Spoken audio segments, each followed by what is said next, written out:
시간 관리가 왜 우리에게 필요한가? 그것은 우리 지난 시간에 시간에 대해서 우리가 배웠죠. 지금 우리에게 주어진 1분 1초는 뭘 위해 준비하는 기관이라고 배웠습니까? 영원. 네, 맞습니다. 감사합니다, 장로님. 영혼을 위해 준비하는 시간이다라는 것입니다. 그래서 시간 관리라는 것은 뭐와 같냐면 예를 들어서 우리 책상 위에 여러 가지 서류나 책들이 잔뜩 이렇게 어지럽게 있으면 굉장히 힘들겠죠. 뭔가 공부하거나 또 서류를 찾거나 그게 굉장히 쉽지 않습니다. 그래서 그것을 꾸러미로 다 정리해가지고 찾기 쉽게 정리하는 방법이 기록입니다. 기록. 우리가 배운 기록 관리고, 그 다음에 그것을 활용하는 방법이 시간을 어떻게 배분하는가. 그게 이제 지금 우리가 배우고 있는 거고. 근데 여기서 가장 중요한 것은 뭐냐면 방향이죠, 방향. 왜 우리가 시간을 관리하고 또 소중하게 우리가 잘 관리해야 되는가. 그것을 위해서 그러니까 시간 관리를 위해서 무엇이 필요한가 생각을 해보면 우리에게 가장 중요한 것은 목적이라는 거예요. 목적과 방향이 없으면 시간 관리하고 기록하는 게 아무런 의미가 없습니다. 그래서 다음 시간에 하는 그 목표 관리가 굉장히 중요한데요. 여러분들 이제 이곳에 계신 분들은 또 인생의 선배님들이 대부분 여기 계시는데 여러분들이 절대 하지 말아야 될 생각이 뭐냐면 내가 살면 얼마나 살겠노 하고 남은 인생 그냥 쉬면서 유유자적 성경 읽고 기도하면서 건강하게 살다가 주님 품으로 가야겠다라고 한다면은 굉장히 무료해집니다. 삶이. 그래서 지난주에 우리 구장로님께서 이번 주죠. 월요일 날 그런 질문을 하셨어요. 바삐 사시다가 은퇴를 하고 나니까 갑자기 일이 없어지니까 어때요? 마음이 붕 뜨고 공허해지고 뭐 이게 한 몇 개월은 좋습니다. 바삐 살다가 몇 개월 이제 은퇴하고 나서 몇 개월은 굉장히 좋은데 그게 계속 이어지면 삶이 무료해지면서 공허해져요. 그럴 때 우리가 어떻게 해야 되는가? 그래서 분명한 방향을 잡고 있어야 돼요. 그것을 오늘 이 시간에 말씀을 드리도록 하겠습니다. 자, 지난주에 우리가 봤죠? 기억나시죠? 긴급한 일, 긴급하지 않는 일, 중요한 일과 중요하지 않는 일, 그것을 봤는데, 우리가 은퇴를 하고 나면 긴급한 일이 줄어들까요? 꼭 그렇지는 않습니다. 그렇죠? 꼭 그렇지는 않아요. 뭐 은퇴를 하고 나서도 교회 일이나 가족 행사나 여러 가지 일들을 또 사회생활을 하다 보면 긴급한 일이 나타나게 됩니다. 그럴 때 우리가 그것을 어떻게 처리해야 되는가? 자, 1번, 2번, 3번, 4번이 있는데요. 이 중에 가장 피곤하고 힘든 사람이 누굴까요? 피곤하고 힘든 사람. 1번이요? 1번이요? 거절 못하는 사람. 어절 못하는 사람. 네, 거절 못하는 사람. 예, 뭐 사람에 따라 다르겠죠. 1번일 수도 있고 3번일 수도 있는데 1번, 3번 같은 유형이죠. 늘 긴급하지만 시간에 쫓겨서 일을 하는 사람들. 그중에 3번은 중요하지도 않는 일을 하면서 바빠요. 그럼 어떨까요, 마음이? 굉장히 또 화가 나겠죠. 짜증도 나고. 그렇죠? 1번은 그나마 이제 중요한 일을 하면서 바쁜 거예요. 근데 2번은 중요한 일을 하면서도 여유가 있는 것입니다. 4번은 중요한 일도 아니고 긴급한 일도 아니면서 늘 이렇게 여유가 있지만은 또 삶이 늘 어때요? 4번은 방향을 잃어버린 사람일 가능성이 많습니다. 그렇죠? 긴급한 일도 없고 중요한 일도 없다. 제가 예전에 대학 때 제주도에 봉사대를 갔어요. 여름에 성경학교를 위해서 봉사대를 갔는데 거기서 한 고등학생을 만났습니다. 남자아이를 만났는데 이런저런 얘기를 하다가 그 학생한테 물었어요. 야, 너는 커서 뭘 하고 싶냐? 꿈이 뭐냐? 라고 물으니까 없다는 거예요. 꿈도 없고 비전도 없고 삶에 재미도 없다는 거예요. 야, 그러면 꿈도 없고 비전도 없고 재미도 없으면 어떻게 사냐? 그러니까 태어났으니까 어쩔 수 없이 산다는 거예요. 대학도 가고 싶은 마음도 없고. 그러니까 방향을 잃어버린 거죠. 삶의 의미와 방향을 잃어버리게 되면 4번으로 가게 될 가능성이 많습니다. 그래서 자칫 우리가 은퇴하고 나서 너무 여유가 있고 삶의 긴장감을 잃어버리면 4번으로 갈 가능성도 많습니다. 4번으로. 가장 아이디어란 사람이 누구예요?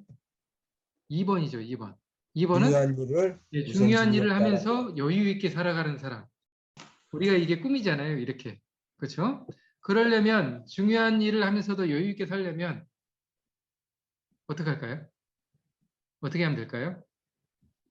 계획. 중요한 일이 긴박하지 않게 하는 게 좋겠죠. 그럼 미리미리 그것을 준비를 해가지고 계획을 세워서 시간 배정을 해가지고 그것을 미리 하게 되면 어떻게 될까요? 여유 있게 중요한 일을 긴박하지 않게 할 수 있겠죠. 그렇죠?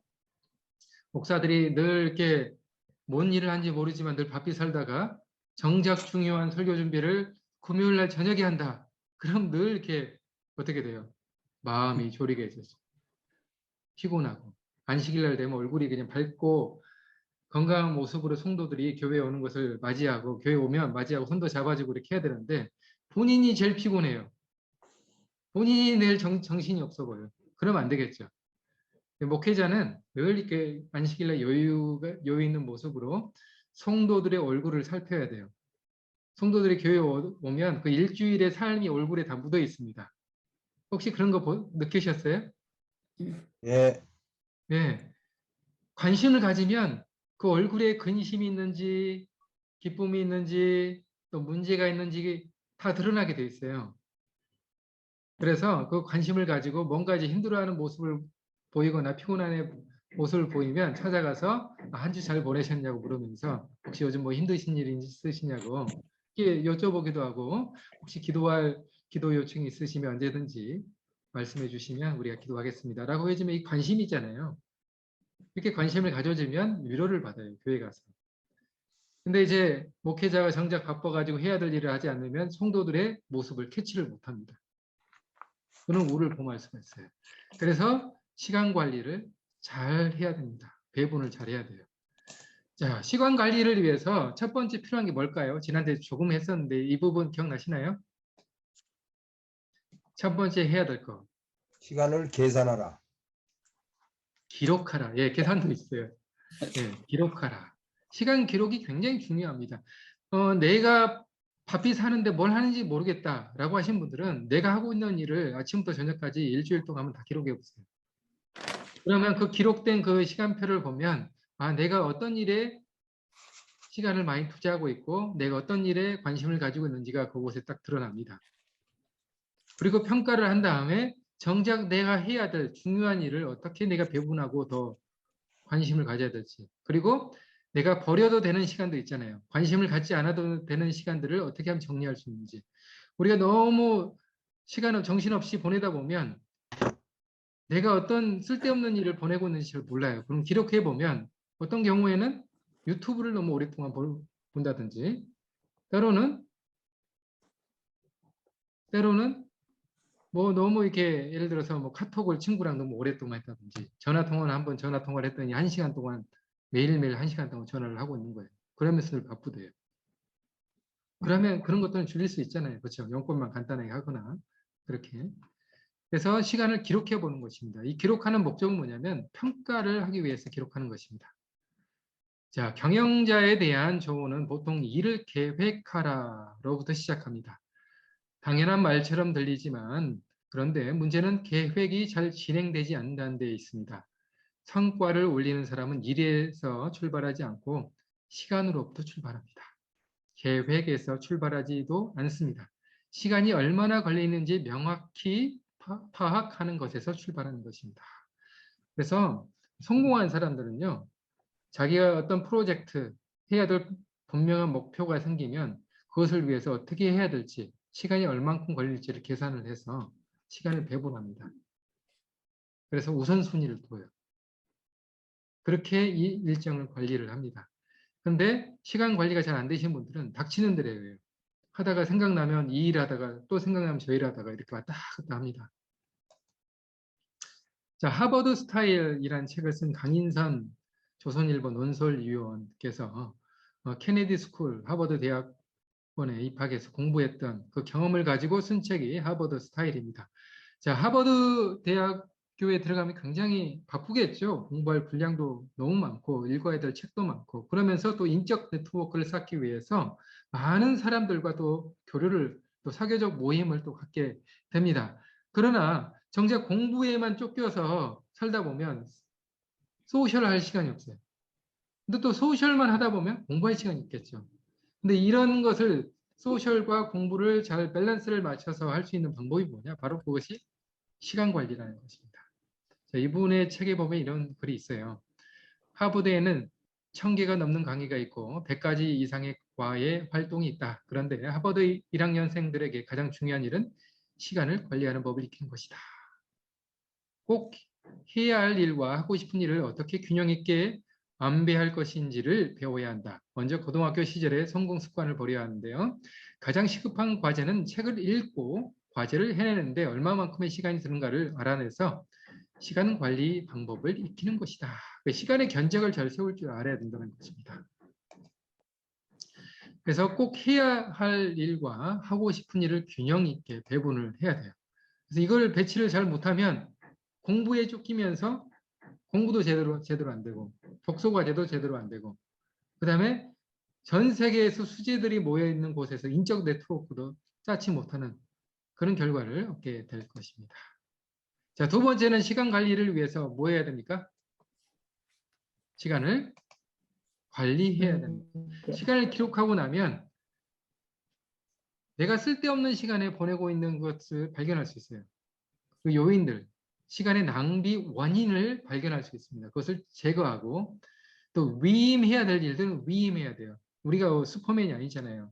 뭐든지 내가 다 해야 되는 경우는 없잖아요. 맡길 것은 맡기고 내가 할 것은 내가 하고 그것을 이제 시간 관리를 통해서 할 수 있다는 것입니다. 그래서 노라고 말할 줄 아는 그리스도인 이 책을 읽어보면 이 책에 내가 yes라고 해야 될 때와 no라고 해야 될 때를 정확하게 알려줍니다.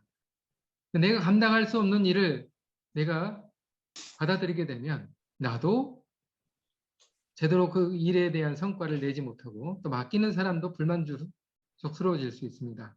그래서 처음에 내가 감당할 수 없는 일이라면 과감하게 no라고 얘기를 해줘야 맡기는 사람이 다른 대안을 찾게 되는 것입니다.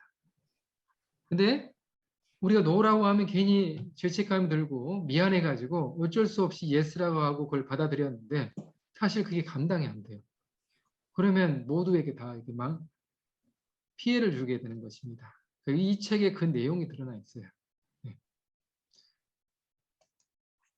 자, 그 다음에 세 번째는 시간을 어떻게 해야 됩니까?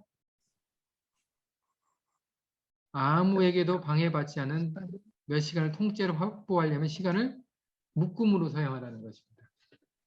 시간을 잘게 쪼개지 말고 집중할 수 있는 고강도로 집중할 수 있는 시간을 묶음으로 2시간, 3시간 정도 설교를 위해서 오늘 1시간, 내일 1시간, 모레 1시간 뭐 사람 따라 다를 수 있습니다. 그럴 수 있지만은 또 고강도로 또 집중적으로 인텐시브하게 집중력을 발휘하고 설교를 쓰려면 또 3시간, 4시간을 통째로 확보해서 시간을 묶음으로 활용하는 것이 더 효과적이라고 또 많은 사람들이 이야기를 하고 있습니다. 그래서 급한 일과 중요한 일을 구분할 줄 아는 것. 예. 중요한 일은 1-2시간 만에 끝나지 않습니다. 맞습니까? 예, 중요한 일은 1-2시간 만에 끝나지 않기 때문에 중요한 일을 먼저 선택한다면 그것을 묶음으로 시간의 견적을 내서 그것을 효과적으로 관리할 수 있게 준비를 해야 하는 것입니다. 자, 만약에 내가 건강이 잘 좋지 않다. 그러면 가장 우선순위가 뭐가 되는 것입니까? 요즘은? 운동이 되는 거죠. 건강관리가 가장 중요한 요인이 되는 거예요. 목표가 되는 거예요. 저같이 예를 들어서 뭐 이곳에서 선교 사역도 하고 또 교회도 돌봐야 되고 여러 가지 일들이 있습니다. 근데 제가 몸이 안 좋아가지고 치료를 받지 않으면 선교 사역 자체가 잘 안 될 것 같아요. 그러면 제 삶에 있어서 가장 우선순위는 건강을 회복하는 것이 되는 것입니다. 그래서 건강 회복을 위해서 우리가 뭘 합니까? 뭘 해야 돼요? 병원도 가야 운동. 되고 운동도 해야 되고 또 균형 잡힌 식사도 해야 되고 그렇게 되는 거예요. 그래서 제가 2022년도 새해 벽두부터 하고 있는 일이 매일 10km를 걷는 거예요. 뛰거나 걷는 것입니다. 이게 저에게 있어서 가장 우선순위예요. 왜냐하면 제가 지난 3년 동안 운동량이 아주 부족했어요. 절대적으로 부족했습니다. 그러다 보니까 환절기가 될 때마다 이 기침이 멈추지 않는 거예요. 목회자가 건강이 안 좋으면 성도들이 불안해합니다. 불안해요. 그래서 목회자가 늘 건강해야 돼요. 그래서 그것을 제가 깨닫고 올해부터는 어떠한 일이 있어도 아침에 5km, 저녁에 5km를 걸어야겠다라고 결심을 했습니다. 아침에 일이 바빠가지고 못 걸으면 저녁에라도 좀 피곤하지만 10km를 걷습니다. 어떻게든지 아침 저녁으로 다 합쳐서 그 매일 10km를 걸으려고 노력을 해요. 다른 일을 다 제쳐놓고. 그러고 나니까 요즘 뭐 기침이 아예 사라진 건 아니지만 많이 죽었어요. 약을 안 먹고도 기침이 안 나옵니다. 그리고 제가 소화불량이 굉장히 많았는데 그게 사라졌어요. 소화불량도 없고 걷고 나니까. 그리고 몸이 어느 정도 건강이 회복되고 나니까 활력이 생기고 그 다음에 진취적인 생각들이 이제 드는 것입니다. 과감하게. 예전에는 제가 1시간 이상 운전하는 걸 굉장히 싫어했습니다. 피곤해가지고 1시간 이상 운전하는 게 쉽지 않더라고요. 근데 요즘은 어떤 생각이 드냐면 차가 있으면 5시간, 10시간 정도 피곤하겠지만 차를 운전해서 또 로컬에 좀 방문을 해서 그 사람들을 형편을 살펴보고 기도도 해줘야겠다. 그런 마음이 자꾸 올라오는 거예요. 이 건강해야 그런 어떤 진취적인 생각도 나는 것입니다. 그래서 중요한 일이 무엇인가를 먼저 찾고 그 중요한 일을 위해서 시간을 배분하고 우선순위를 그걸 두는 거예요. 이해되시죠? 네. 자, 하버드 수재 1600명의 공부 비결이라는 책을 쓰신 리처드 라이트 교수님이 16년 동안 하버드 학생들을 연구를 했어요. 연구하고 나서 이 책을 썼습니다. Making the Most of College라는 책을 이렇게 썼어요. 쓰고 나서 그 공부를 잘하는 학생들은 어떤 특성이 있을까? 그리고 그 수재들은 어떤 특성을 보이는지 그것을 살펴보고 이게 글에 이제 썼는데 그 사람들은 문제가 생기면 말하는 거예요. 손을 들어가지고 적극적으로 궁금한 거 있으면 손을 들어서 물어보는 거예요. 그렇죠? 그 다음에 공부하는 무관한 과외 활동. 자기 공부만 하는 것이 아니에요. 여러 분야의 공부를 하고 그리고 자기 분야도 열심히 하겠지만 다른 분야도 열심히 노력하는 것입니다. 그래서 우리나라는 예전에 뭐 법대 나오고 판검사 하다 보니까 어떻게 돼요? 지금도 요즘 굉장히 사회의 인식과는 동떨어진 판결, 또 문제들이 법관들에게 또 검사들에게 생기잖아요. 법률가들에게. 이게 왜 그러냐면 다양한 경험과 다양한 어떤 시각을 통해서 그 사례를 봐야 되는데 그 사건을 자기의 어떤 천편일률적인 시각으로만 바라보기 때문에 문제가 생기는 것입니다. 그래서 다양한 활동을 하는 것이 굉장히 중요해요. 저는 목회도 그렇게 해야 된다고 생각합니다. 그래서 꼭 신학과 나오고 신학대학원은 그 코스가 아니라 할 수만 있다면 학부에는 다른 다양한 과정을 하고 그 다음에 대학원, 세미나리에 들어가 가지고 그 다양한 시각을 가지고 신학을 공부하면 훨씬 더 목회가 다양해지고 또 훨씬 더 좋은 사역을 하지 않을까 생각을 해보게 되는 것입니다. 물론 저는 이제 신학과 나오고 대학원 나오다 보니까 저는 그 울타리 안에 있다 보니까 몰랐어요. 근데 한 발짝 떨어져서 나오다 보면 다양한 어떤 시각들이 존재하고 있다는 것을 우리가 발견할 수 있어요. 그래서 이게 목회를 하는 데 있어서 굉장히 중요합니다. 그래서 로스쿨도 마찬가지죠. 그래서 다양한 시각을 가지고 법률을 공부해야 되고 다양한 시각을 가지고 메디컬 스쿨에 들어가서 의사가 되는 거예요. 이게 굉장히 중요합니다. 그래서 하버드 수재들은 자기 공부만 하지 않는다는 거예요. 다양한 활동들을 통해서 여러 시각을 가지고 자기 분야를 바라볼 수 있는 활동을 이렇게 하고 있다는 것입니다. 그 다음에 외국어를 공부하라. 글쓰기에 주력하라. 스터디 그룹을 짜라. 과제물과 시험이 많은 강의를 택하라. 다양한 강의를 골고루 들어라. 교수와 친해져라. 그 다음에 첫 번째가 뭘까요, 그러면? 시간 관리를 철저히 하라. 이 모든 것을 다 하려면 시간 관리가 되어야만이 이 모든 것을 할 수가 있어요. 그게 안 되면 삶이 너무 무료해지거나 또 삶이 너무 바쁜데 성과는 나지 않거나 그렇게 되는 것입니다. 그래서 우리가 은퇴하고 나서도 삶의 균형을 잡고 효과적으로 삶의 의미를 우리가 느껴가면서 또 행복감을 느껴가면서 내 삶을 보낼 수 있다는 것은 큰 축복이지 않겠습니까? 자, 이런 글이 있습니다. 그대와 내가 다른 점.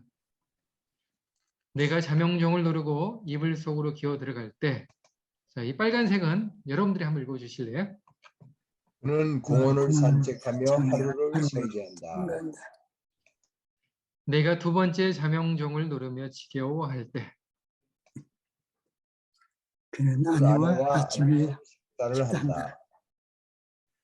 내가 겨우 일어나 치약을 짜고 있을 때, 그는 나의 아내의 웃음띤 인사를 받으며 출근한다.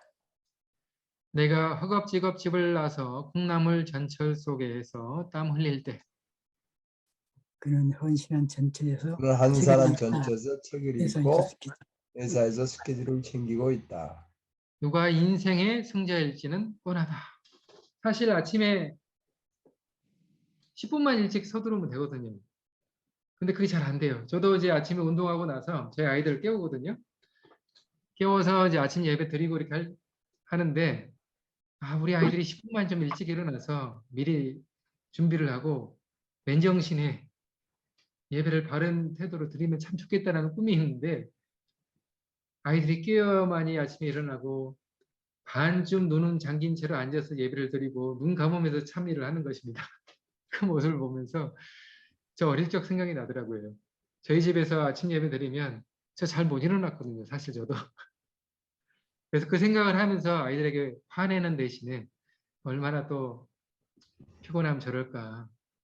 일어나서 아침 예배 시간 옆에 앉아 있는 것만 해도 감사하다라는 생각을 하니까 마음이 편해지더라고요. 근데 이제 제가 처음에 4년 전에 이곳에 2019년 3월 달에 이곳에 왔을 때는 그런 마음이 없었어요. 마음이 너무 급해가지고 이곳에 삼육학교가 없으니까 우리 아이들한테 어떻게든지 하나라도 더 알려주고 또 바른 길로 이렇게 인도하고 싶어가지고 아침에 일어나면 바른 태도로 찬미도 바르게 열어서 또 성경을 읽을 때도 또박또박 읽는 연습을 시켰어요.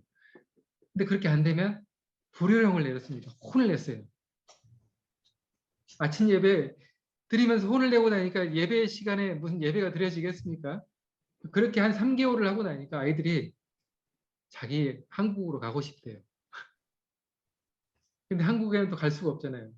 이곳에는 또 학교가 잘 안 맞고 그래가지고 이제 필리핀에 1년 동안 어쩔 수 없이 보냈는데 제가 굉장히 회개를 많이 했습니다. 마음에 참 너무 이게 불안한 나머지 아이들을 잘 교육해야겠다는 그 마음이 앞서가지고 아이들 너무 혼을 많이 냈어요.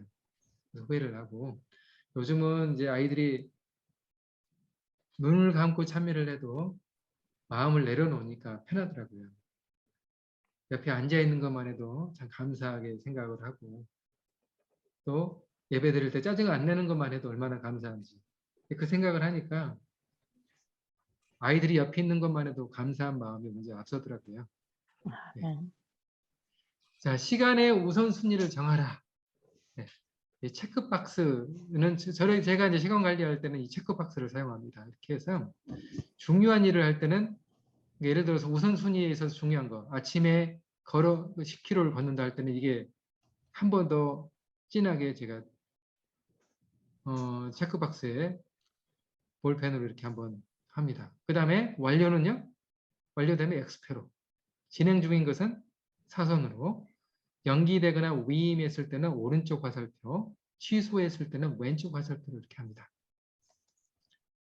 자, 그래서 이제 시간 관리를 하는데 어떻게 하느냐가 중요해요. 기록하는 것, 우리가 아무데나 기록해놓고 시간 지나면 다 잊어버리잖아요. 이렇게 저 같은 경우는 이렇게 A5를 20링짜리를 가지고 이렇게 관리를 합니다. 연간 계획, 주간 계획표 이렇게 나눠가지고 준비를 해요. 20링짜리입니다. 이게 A5. 그래서 이것은 주간 계획표입니다. 매일매일 적는 거예요. 매일매일 이렇게. 그래서 이 한눈에 눈에 들어오도록 하는 것입니다. 그날 해야 될 거 쭉 적습니다. 이렇게. 이 기록들을 잘 관리하는 것도 정말 중요합니다. 다음 주에 해야 될 것입니다. 이것은 여러분들이 이제 기록할 때 내가 주로 지금 하고 있는 일, 주 업무, 그 다음에 자기 개발을 위해서 할 거, 그 다음에 가정과 재정적인 일, 그 다음에 신체 건강, 그 다음에 신앙과 사회봉사 이렇게 5가지 영역으로 나눠서 기록을 합니다. 그 다음에 60대, 70대, 80대, 90대 이렇게 나눠가지고 해야 될 일을 다 적어놔요. 그러면 은퇴하고 나서도 삶이 무료해지지 않겠죠. 네. 자, 왼쪽에 있는 게 월간 계획입니다. 그 달에 해야 될 거. 제가 2017년도에 이때 3P 코치 과정 수료라고 적어놨어요. 11월 달에. 그 다음에 그 달 해야 될 거. 제자 훈련. 그 다음에 이거 뭐라고 적었는지 지금 이걸로 잘 안 보이네요. 네. 사경회도 있고, 그 다음에 독서, 영어 독서 관련 하루에 한 달에 2번씩 이렇게 쭉 적어놨어요. 해야 될 일이다. 오른쪽에는 매일매일의 일과를 이렇게 적어놨습니다. 이때가 아마 40일 새벽 기도회를 했던 기간인 것 같아요. 그래서 새벽 기도회 이렇게 적어놨습니다. 자, 제가 이 표는 여러분들에게 꼭 제안을 드리고 싶습니다.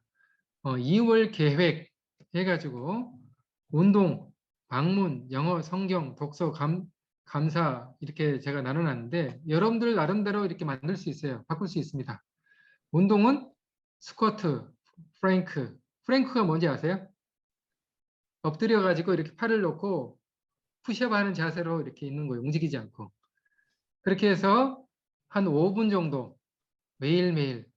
처음에 여러분들 연습을 안 해보신 분들은 이거 가지고 1분 넘기기도 힘듭니다. 근데 이게 하다 보면 3분, 4분은 가뿐히 갈 수가 있어요. 나이 드신 분들도 얼마든지 가능합니다. 이거 하다 보면 뭐가 들어가냐면 배가 들어가요. 배가 들어갑니다. 한 달만 해보십시오. 그럼 복근이 생길 것입니다. 그 다음에 10K, 매일 10km 걷는 거. 방문을 할 때 뭐 전화, 문자, 실제 방문했는지 이게 다 기록하는 거예요. 그 다음에 영어, 성경, 독서, 감사 해가지고 평가를 하는 거예요. 이렇게. 지금 잘 보이시나요? 네. 평가를 해가지고 매일 끝났을 때, 이제 매달 끝났을 때 이렇게 이밸류에이션을 하는 것입니다. 실행률이 몇 %인지 이렇게 쭉 해가지고 평가를 하는 거예요. 평가가 굉장히 중요합니다. 이거 해야 내가 그 전날 예를 들어서 미리미리 계획 세워놨던 것이 잘 이루어지지 않으면 그 이루어지지 않은 원인이 무엇인지를 내가 과도하게 계획을 세웠든지 아니면 갑자기 급한 일이 생겨가지고 그 일을 못했든지 그런 것들을 다 평가를 해서 기록을 해놓은 것입니다. 해놔서 내 삶을 규모 있게 파악할 수 있는 것이죠. 이렇게 하다 보면. 그래서 여러분들이 계획을 세울 때 목표와 방향이 굉장히 중요합니다. 그래서 예를 들어서 월간 계획을 세운다.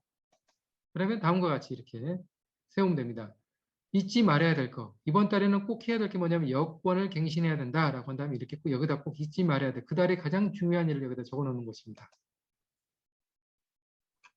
자, 어떤 분들에게는 아내의 생일이 정말 정말 중요할 수 있어요. 4월 달에 아내의 생일 적어 놓는 것입니다. 그러니까 제가 예를 들어서 2월 1일 날이 결혼 기념일이에요. 설날이. 설날 때가 결혼 기념일인데 중요하겠죠. 그날 잊어먹으면 안 되잖아요. 그렇죠? 그럼 여기다 결혼 기념일, 그 다음에 이벤트를 뭘로 할 것인지 여기다 계획을 미리 딱 적어 놓는 거예요. 근데 우리가 이거 적어 놓지 않으면 364일 다 기억해도 공교롭게도 그날 되면 그날 까먹는 사람들이 있어요. 꼭 그날 까먹어요. 그렇죠? 맞아.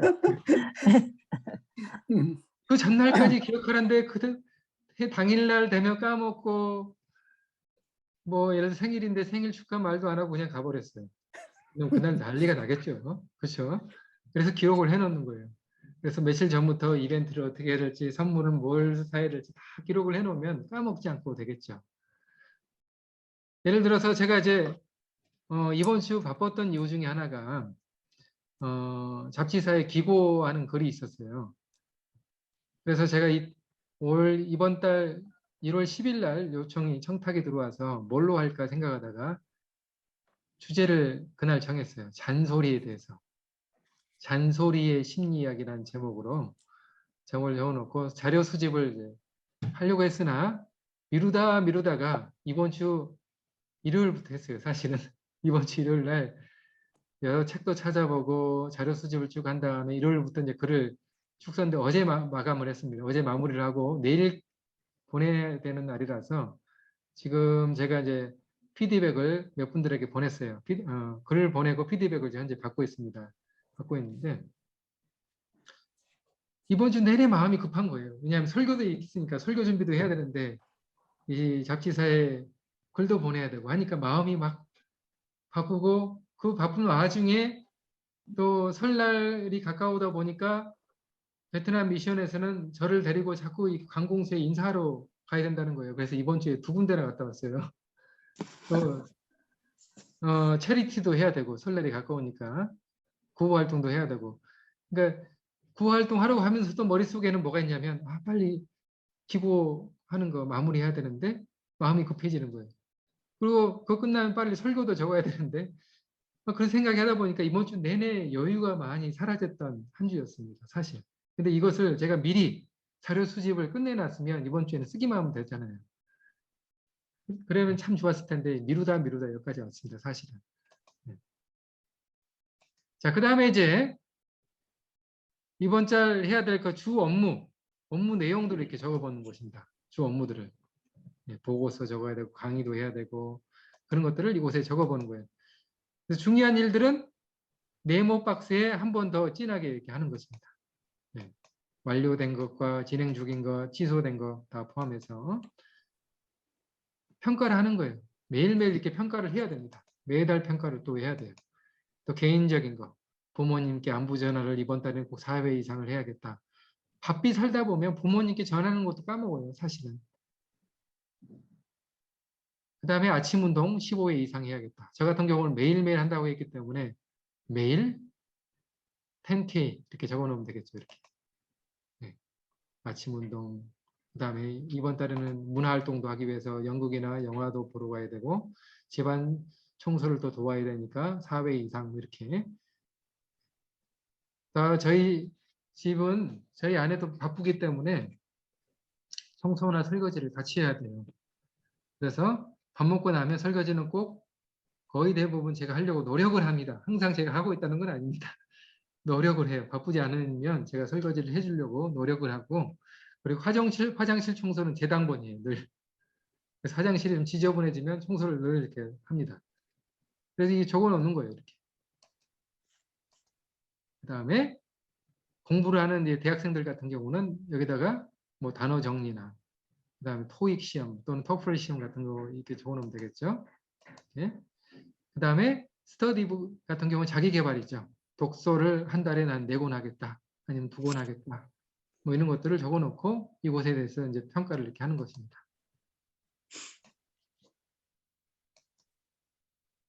그래서 이렇게 기록해서 평가를 하는 거예요. 어떻게 일을 진행했는지 이게 월간 계획입니다. 그래서 여러분들이 만약에 탁상 달력 이렇게 기록해 놓고 나면 물론 이것도 안 하는 것보다는 낫습니다. 근데 지나고 나면 이게 다 잊어버려요. 뭘 했는지 몰라요. 나중에 이 자료가 사라지고 나면. 그래서 이렇게 20링짜리 A4, A5로 관리를 하면 효과적으로 관리를 할 수가 있습니다.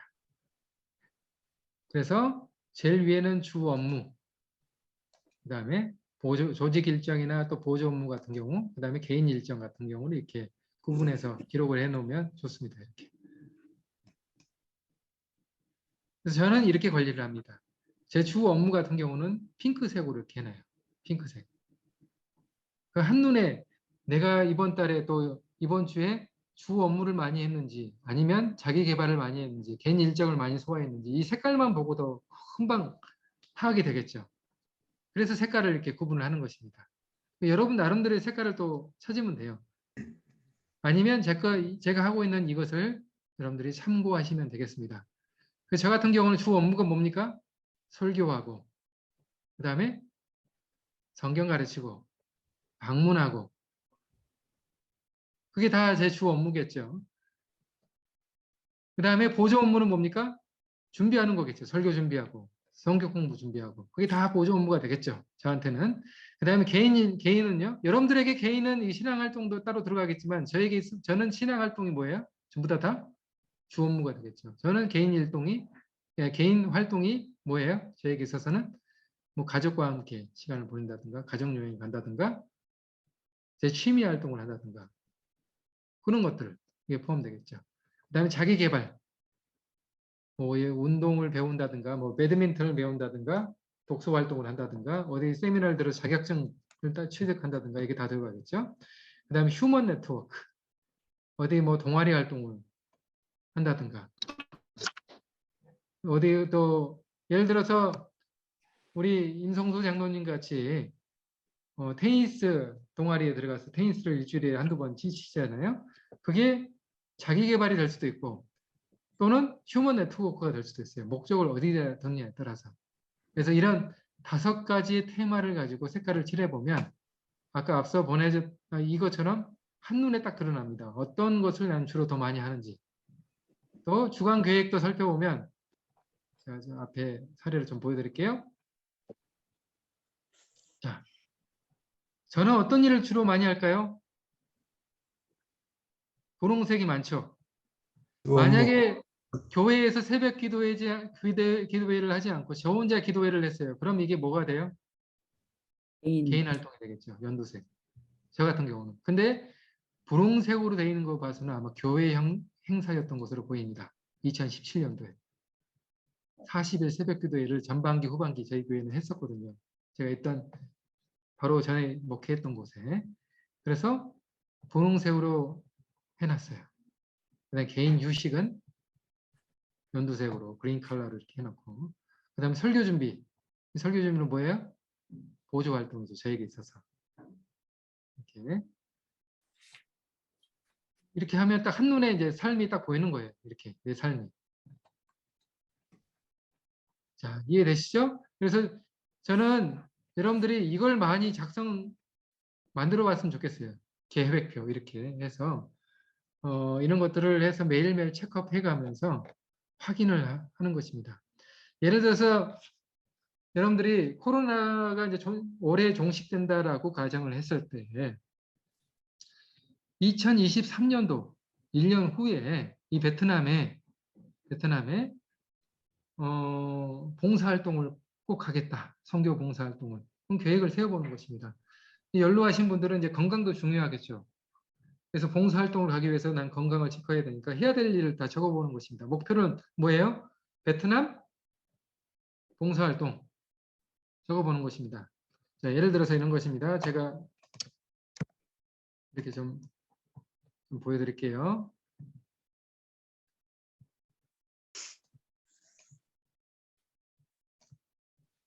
자, 베트남 봉사활동, 선교 봉사활동 2023년이 목표예요. 글자가 보이십니까? 네. 네. 자, 이렇게 목표를 잡았어요. 그러면 이걸 위해서 필요한 게 무엇인지를 살펴봐야 돼요. 그럼 어떤 선교 봉사 활동을 할 것인가? 한번 선교 봉사하러 갔을 때 어떤 테마로 잡으면 좋을지 혹시 말씀해 주시겠습니까? 어떤 것이 내가 할 수 있는 일, 네? 내가 할 수 있는 일. 네네. 제가 지금 요청드리는 것은 뭐냐면 의료 보통 봉사 활동을 할 의료. 것인지 아니면 집을 지어줄 것인지 그런 테마를 한번 잡아보시라는 것입니다. 지역 어? 봉사 활동, 네? 지역 봉사 활동. 아, 지역 봉사 활동. 지역 봉사 활동이 여러 가지가 될 수 있습니다. 예를 들어서 구호 활동이 될 수도 있고 또 뭐가 될 수 있어요? 집 짓기도 있고 또 뭐가 있을 수 있을까요? 방문, 예, 방문도 있을 수 있죠. 고아원 방문, 고아원 방문은 구호 활동에 집어넣고요. 집 짓기 또는 전도에도 있을 수도 있죠. 그렇죠? 네, 이렇게 테마를 이렇게 잡았어요. 그러면 좀 약간 정리를 해보겠습니다. 구호하고 전도회는 할 수 있겠죠. 묶어서 여러 가지 다 할 수는 없어요. 그래서 테마를 묶어서 구호 활동과 전도회를 잡았어요. 자, 그다음에 테마가 잡혔습니다. 그럼 구호 활동을 어떤 구호 활동을 할 것인가? 뭐 예를 들어서 그러면 헌옷 나누기나 아니면 학용품을 나누겠다. 그 지역의 이제 형편과 사정을 들어보니까 굉장히 어려운 가정들이 많다고 소식을 들었어요. 그 지역에. 그러면 그 구호 활동에 옷 나누기, 그다음에 학용품, 그다음에 장학금. 이 테마를 이렇게 세 가지를 잡아보겠습니다.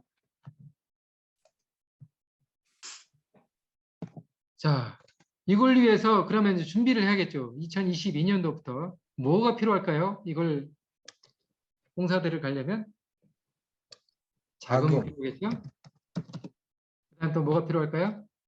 인원, 네, 봉사 대원이 필요하겠죠. 봉사자 필요할 것이고, 그다음에 날짜, 날짜, 일정을 잡아야겠죠. 일정. 그다음에요. 자, 교회에서 간다고 생각해 보십시다. 담임 목사님 모시고 간다고 생각해 봤을 때 자금, 봉사 대원, 일정. 그다음에 개인적으로 필요한 것들, 뭐 건강도 있을 수 있고, 차량 준비, 차량, 여러 가지 이제 그런 것들이 필요합니다. 혼옷을 나눠야 되기 때문에 그런 여러 가지 이제 구호품 뭐 이런 것들이 비자. 필요하겠죠. 네? 비자, 비자와 여러 가지 항공편 이것을 교통 및 경비, 비자. 네, 경비는 자금으로 들어가겠습니다. 자, 이렇게 잡았어요. 그러면 지금부터 필요한 게 뭐예요? 1년 반 후에 간다고 생각해 봤을 때 자금이 한꺼번에 자금을 다 쓰려고 하면 안 되겠죠. 그러면 매달 얼마씩 모으면 될까요? 뭐 1인당 2,000불씩 필요하다.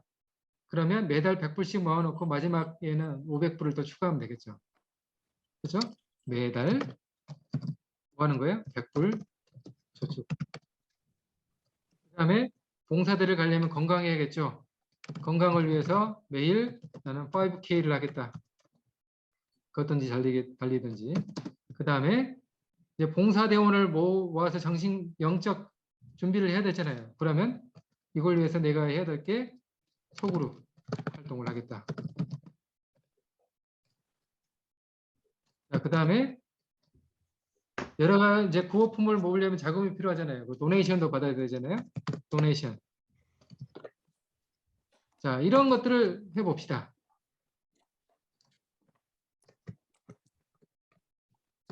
자, 이렇게 했을 때 목표가 생기고 이제 징검다리 뼈대를 잡았어요. 그 다음에 여기서 이제 시간을 이제 배분하는 것입니다. 매달, 매일, 매주 내가 해야 될 일이 생겨나는 것입니다. 이렇게 되면. 그죠? 시간을 이제 배정하는 거예요. 예를 들어서 사람에 따라 다릅니다.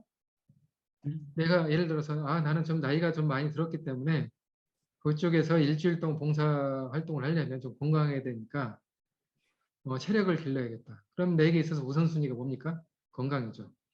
그러면 어떻게든지 나는 5K를 매일 해야겠다. 그러면 거기다가 우선순위를 적어요. 우선순위를. 나에게 있어서 우선순위는 이거야. 그 다음에 어떻게든지 나는 손에 좀 여유가 있어요. 그러면 $100 저축을 우선순위에서 벗어날 수 있겠죠. 나는 영적 준비를 해야겠다. 그 다음에 소그룹이 두 번째 우선순위가 되는 거지. 이렇게. 이해되시죠? 이렇게 하고 나서 앞서 보여드렸던 것처럼 여기 있는 것처럼 이제 여기다가 기록을 하는 것입니다. 여기다 기록을 다 해서 준비를 하는 거예요. 네. 여기다 준비를 하게끔 하는 것입니다. 이렇게. 그래서 점검을 하는 거예요. 체크업을. 평가를 하는 거예요. 이렇게 해서. 그래서 1년 반 후에 2023년 날짜가 2023년 7월 1일부터 10일까지 그러니까 기간이었어요. 그러면 이때까지 역순으로 해야 될 일을 쭉 다 적어놓고 비자는 언제쯤 해야 되고 그 다음에 해당 서류는 언제 어디에 보내야 되고 이 베트남에서 봉사활동 하려면 여러분들의 신분 모든 활동 사항을 다 보내야 돼요. 예를 들어서 여러분들이 대학을 졸업했으면 대학 졸업한 졸업장, 그 다음에 여권, 사본 다 복사를 해야 되고요. 거기 가려면 졸업장도 그 기록도 필요해요? 여기서 그걸 요구하더라고요. 사실. 그러니까 근데 졸업장? 이제 나이 드신 분들은 모르겠습니다. 다시 한번 제가 확인을 해봐야 되는데 예전에 대학생들이 이거 주로 왔거든요. 여기에. 네? 대학생들 신분활동, 신분을 확인을 위해서 대학 재학증명서, 그 다음에 목회자 같은 경우는 안수 목사, 안수증 그것까지 다 요구를 했어요. 그래서 그것을 지방 정부에 미리 보내가지고 2달 전에 보내서 다 허가를 맡은 다음에 OK가 사인 나면 비로소 가서 활동을 할 수가 있어요. 그래서 이제 굉장히 복잡합니다. 여기가 진짜 사회주의라서 그런지 그런 어려움이 있어요. 그래서 아니 많은 거기 분들이 가서 살래도 안 살 건데 뭐를 그러니까 왜냐하면 감시를 하는 거예요. 어떤 잘못된 사상을 가지고 이설을 전파하지 않는지 뭐 그런 것들을 살펴보는 거거든요. 그래서 이렇게 준비하다가 많은 분들이 필리핀으로 많이 가세요. 왜냐하면 필리핀은 그런 거 다 필요 없거든요. 캄보디아도 마찬가지고. 근데 이 베트남은 절차가 복잡해가지고 많은 분들이 준비하다가 포기하는 팀들이 꽤 있었습니다. 그거 검사해갖고 또 리젝트 된 사람도 있어요? 제 사례에서는 없었어요. 왜냐하면 뭐 그렇게 많이 형식상 많았기 때문에 2019년도에만 왔고 그 월남은 중국하고 가까워서 네. 얼른 배워서 그렇습니다. 맞습니다. 중국하고 매우 유사합니다. 여러 가지 그렇죠. 절차가 중국하고 매우 배웁니다. 예. 보고 배운 게 사람이거든. 그래서 이제 그런 것들을 역산으로 해서 준비를 쭉 하는 거예요. 지금 그러니까 2023년 7월 1일 날 출발하기 전부터 해야 될 일들을 지금까지 쭉 역산으로 계산해서 하면 해야 될 일들이 딱 나오는 것입니다. 예를 들어서 뭐 필요한 것들이 여기에 베트남어 회화 한다 그러면 이제 미리 준비하는 게 좋겠죠. 매달 뭐 단어 문장을 뭐 2문장씩 외우겠다. 뭐 그런 것도 이렇게 적어 놓을 수 있겠죠. 그래서 그 표를 이렇게 만들어 놓은 것입니다.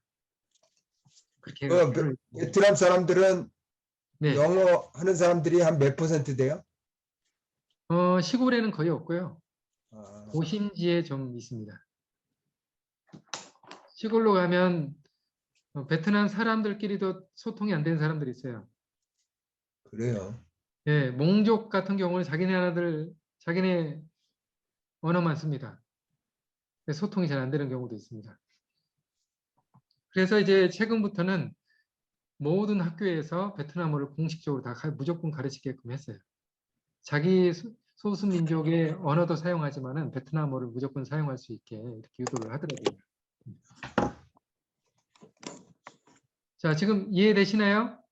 예. 네. 시간이 네. 많이 흘렀는데 시간 관리를 제가 옆에 오프라인에서 교육을 하면 그 용지를 나눠주면서 여러분들의 어떤 시간 일정을 다 적어보라고 하고 실습도 하고 이렇게 하면 굉장히 효과적인데 지금 온라인 상태라서 그게 힘들어서 제가 이렇게 좀 일방적으로 설명을 드렸습니다.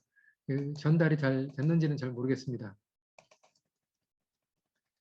자, 이게 이제 월간 계획들이에요. 그래서 딱 보면 한눈에 주 업무가 많은지 보조 업무가 많은지 딱 눈에 들어오겠죠. 그렇죠? 이렇게. 네.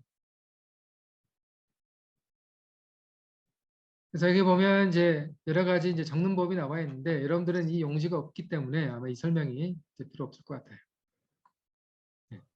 그래서 이런 바인더를 가지고 기록한 것을 보관하기도 하고 또 휴대하기도 편하게 이렇게 준비를 하고 있습니다. 이렇게.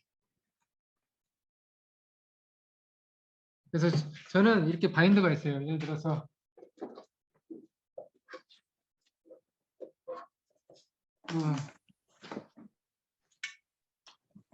이게 제 바인더입니다.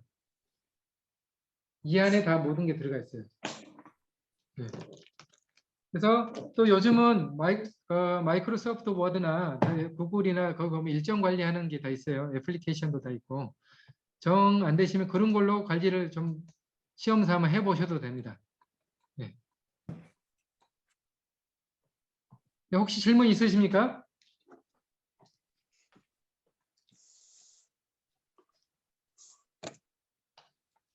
자, 그래서 은퇴를 하셨건 하지 않으셨건 간에 목표를 먼저 정하는 게 굉장히 중요합니다. 시간 관리를 위해 필요한 거예요. 그리고 시간 관리의 가장 효과적인 방법은 기록하는 것입니다. 그 기록을 어떻게 하는가가 중요한 것입니다. 그래서 제가 어떻게 하는가를 제가 하고 있는 사례를 지금 말씀을 드렸는데 여러분들에게 더 좋은 방법이 있으면 여러분들이 그것을 선택하셔도 됩니다. 네.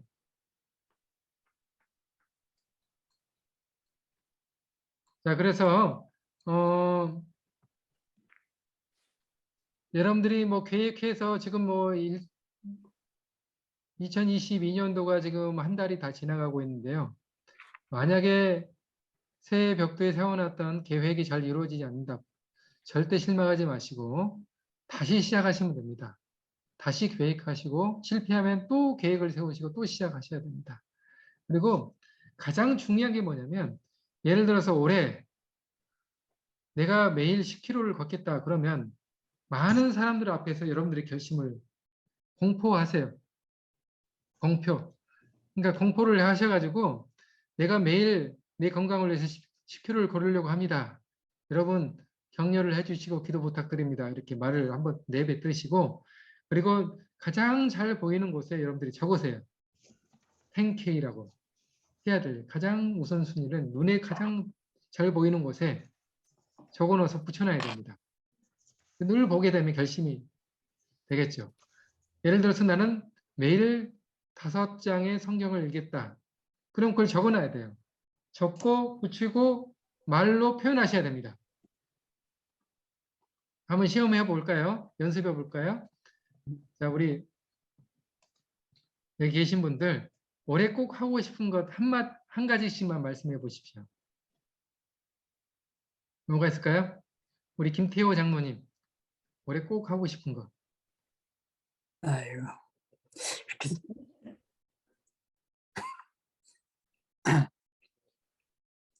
왜 우리 장모님 그럼 생각하실 동안에 우리 누가 하면 좋을까요? 임성소 장모님? 저는 한 영혼을 주님께 인도하기. 네, 그러면 공표를 하셔야 됩니다. 공식적으로. 저는 올해 목표가 한 영혼을 주님께 인도하는 것입니다. 이를 위해 기도하고 있습니다. 많은 응원 부탁드립니다. 이렇게 한번 해보십시오. 저는 성경을 한번 두 번 쓰고 싶은데 한번 다 기록하고 싶다고요? 예. 예, 그러면 저는 성경을 필사하는 게 올해의 목표입니다. 말씀을 하시고 그걸 적어가지고 붙여놔야 됩니다. 가장 잘 보이는 곳에 붙여놔야 돼요. 제가 가끔씩 제 아내 거기 부엌에서 설거지를 도와줄 때 보니까 예전에 못 보던 게 보였어요. 뭔가 하고 자세히 딱 보니까 기도문이 붙여 있더라고요. 기도문. 영어로 그다음 한글로 붙여 있더라고요. 그래서 쭉 읽어보니까 아주 감동적이에요. 그래서 우리 아내가 제 아내가 설거지를 하면서 또 음식을 하면서 이 기도문을 늘 읽고 있구나 그 생각이 들더라고요. 이렇게. 그래서 눈에 가장 잘 보이는 곳에 여러분이 결심을 한 것을 꼭 적어서 붙여놔야 됩니다. 그리고 그걸 위해서 시간을 어떻게 효과적으로 하는지를 여러분들이 늘 고민하셔야 돼요. 그 다음 한번 공부해 보실래요?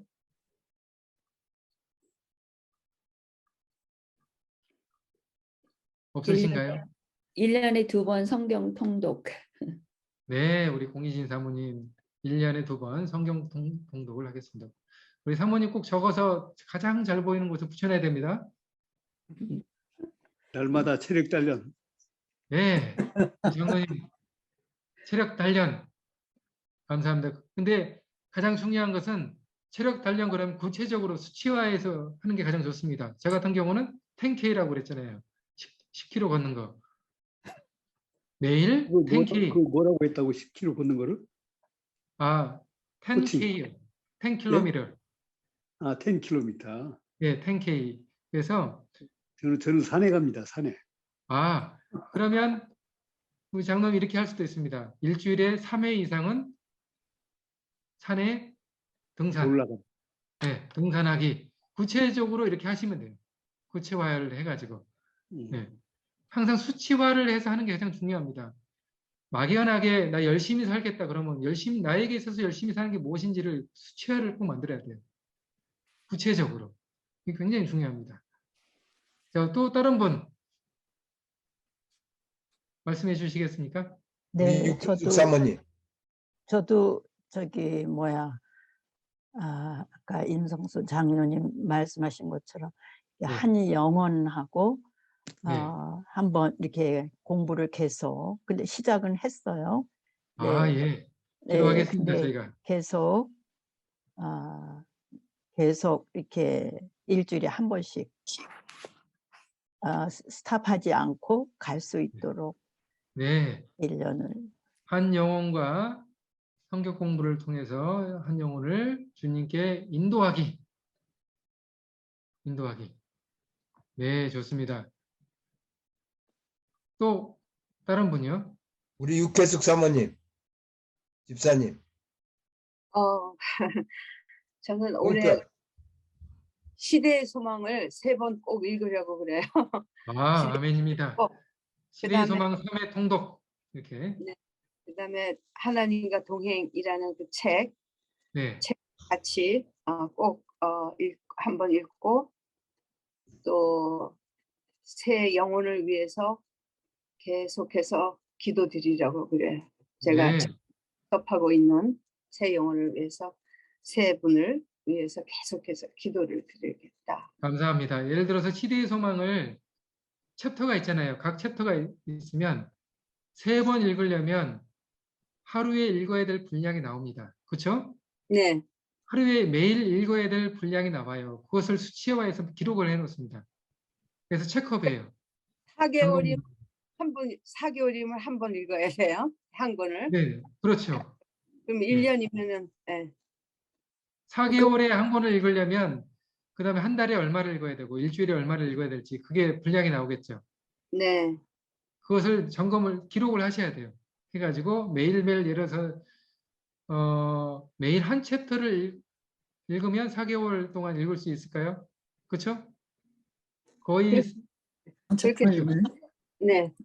매일 한 챕터를 읽어야 돼요. 그렇게 되면 물론 분량이 다를 수 있어요. 90일 읽을 수 있죠. 네. 3개월이 87편까지 있으니까. 4개월에 한 권을 읽으면은 1년에 3번 읽을 수 있을 것 같아요. 4개월에 맞습니다. 한 번씩. 그래서 시대의 소망이 챕터가 많기 때문에 중간에 87 바빠서 편이에요. 못 읽을 것을 계산해 가정을 했을 때 매일 한 챕터씩 읽어야 된다는 계산이 나옵니다. 그래야 4개월에 한 번, 1년에 3번을 읽을 수 있어요. 매일 이렇게 한 구체화를 읽기도 해서 힘들죠. 네, 시간 배정을 이렇게 하는 것입니다. 구체화를 해가지고. 네. 우리 그치요. 박근수 집사님.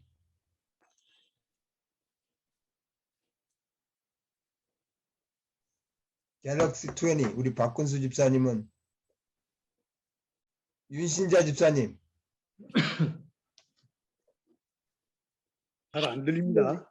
네, 저는 할 수는 없지만은 그 빠른 시기에 이렇게 예수님, 저기 하나님하고 이 마음, 저기 영적으로 그 밀접하게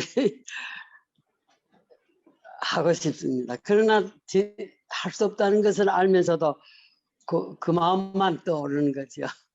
네, 우리 집사님 소중한 결심 감사합니다. 예를 들어서 예수님과 더 가까이 밀접한 관계를 맺고 싶다. 그러면 이게 추상적이잖아요. 이것을 수치화를 시키려면 예를 들어서 예수님과 가까이 하는 삶을 사는 방법이 뭐가 있을까? 첫 번째는 기도와 말씀이 있겠죠. 그러면 아, 예. 예를 들어서 기도 시간을 나는 하루에 30분은 하겠다. 매일 30분 기도. 예를 들어서입니다. 그 다음에 성경은 아침에 5장, 저녁에 5장 이렇게 읽겠다. 그럼 하루에 10장씩 읽겠다. 이게 적어보는 것입니다. 그러면 1년에 한 통독을 2번 할 수 있어요. 그래서 예수님과 영적으로 더 친밀한 관계를 맺기 위해서 구체화할 수 있는 방법, 활동을 적는 것입니다. 또 이걸 위해서 또 1년에 한 번은 꼭 기도원에 가겠다. 일주일씩 기도원에 가서 기도에 전념하는 시간을 갖겠다. 이 적어보는 거예요. 이렇게 계획을. 이해되시죠? 그 목표와 방향을. 예를 들어서 막연하게 예수님과 더불어 나는 늘 동행하겠다. 그러면 막연하잖아요.